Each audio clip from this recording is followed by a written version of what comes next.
60% of the water your sprinkler throws never reaches a single root. 4,000 years ago, desert farmers buried a simple clay pot, filled it once, and walked away for weeks. Why you've never heard of this is no accident. A garden hose hisses to life, spraying treated drinking water into the air and onto the sidewalk. Sprinklers tick and chatter in the early sun, sending arcs of water across leaves, fences, and bare patches of dirt. Almost every drop is lost to the wind, to heat, or to runoff that never touches a root. Remote sensing studies and utility records agree. About 60% of this water vanishes before it can do a plant any good. What's left behind mostly soaks the shallow topsoil, training roots to stay near the surface, fragile and thirsty, while the rest slips away. Wasteful. The cycle repeats itself. Plants wilt, so the hose comes out again. More water, more evaporation, more waste. In the suburbs, most of this is pressurized, purified water, piped in at great cost, then scattered across driveways and lawns. The system is noisy, restless, always demanding attention, timers, repairs, and new lengths of plastic. Every season brings the same warnings: water bills climb, restrictions tighten, and yet the soil stays dry where it matters most. This is the modern ritual of gardening, measured in gallons lost, not roots grown. Behind the green lawns and flower beds, a quiet question lingers. Is all this waste really necessary, or have we forgotten something simpler? A buried olla is nothing more than a simple unglazed clay pot, yet inside its walls lies a quiet kind of genius. The secret is in the clay's tiny pores, each one just a fraction of the width of a human hair, ranging from 0.1 to 2 microns across. These microscopic channels allow water to seep out, but only when the soil outside is thirsty enough to pull it. When the ground is wet, the olla holds back. As the earth dries, it draws water through the clay, drop by drop, matching the needs of the roots nearby. Laboratory tests show how this plays out in real numbers. When first filled, a 10-liter olla will release about 0.9 liters of water each day. As the soil drinks and dries, that flow slows naturally, dropping to just 0.2 liters a day after a month. The pot can sit buried and undisturbed for 30 to 40 days before it runs dry. No timers, no electronics, no guesswork.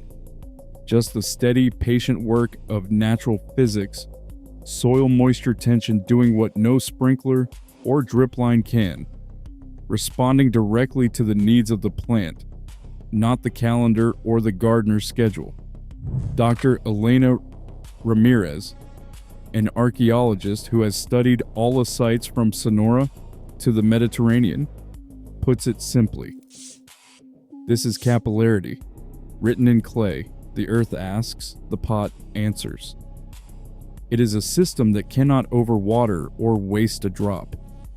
The olla's silence is not emptiness, but discipline, a kind of mechanical wisdom 4,000 years old that lets plants and soil decide for themselves when enough is enough. Roots tell the real story. In California's driest years, researchers dug into test beds and found a difference you could measure by hand. Where plastic lines and hoses kept tomato roots shallow, rarely deeper than a foot, plants grown with a buried olla sent their roots straight down, 45 centimeters deep, wrapping themselves around the cool clay. That is not just a number. It is a living insurance policy against heat and drought. Field trials from 2012 to 2016 tracked every drop. Olla plots used only 350 liters of water per square meter in a season, compared to 480 liters for drip and 620 liters for surface watering. The yields were nearly identical, but the OLA beds did it with a third less water. For gardeners, the impact goes beyond numbers on a chart. Maya Torres, who swapped out her Tangle drip system for 12 clay pots in her Paso Robles backyard, watched her annual water bill fall from $480 to $150.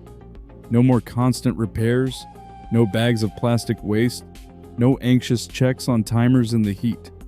Just a quiet partnership with the soil, deep roots, steady growth, and money saved for years to come. The OLA does not just grow stronger plants, it grows real independence. Plastic took over the garden center not by accident, but by design. In 1954, Rainbird rolled out the first PVC sprinkler heads, soon followed by Toro's AquaStream line. The pitch was always the same: instant, effortless, modern. Brochures painted the Olay as old world and labor-intensive, best left to history. Behind the glossy ads, the economics were blunt. A full Ola system for a household garden cost about $120 over a decade. Drip and sprinkler kits with their tangle, hoses and valves ran 5 times higher, $600 and up, not counting repairs.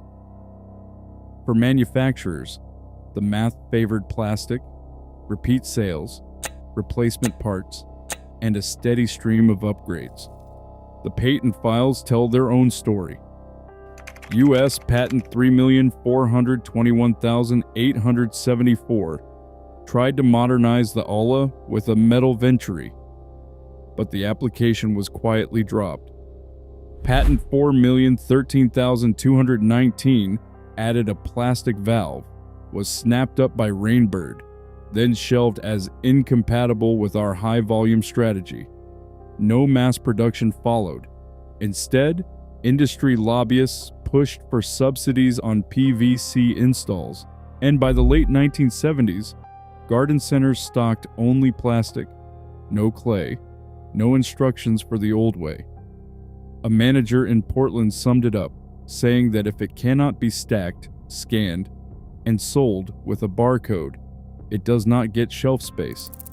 Today, residential irrigation leaves behind 40,000 tons of plastic waste every year.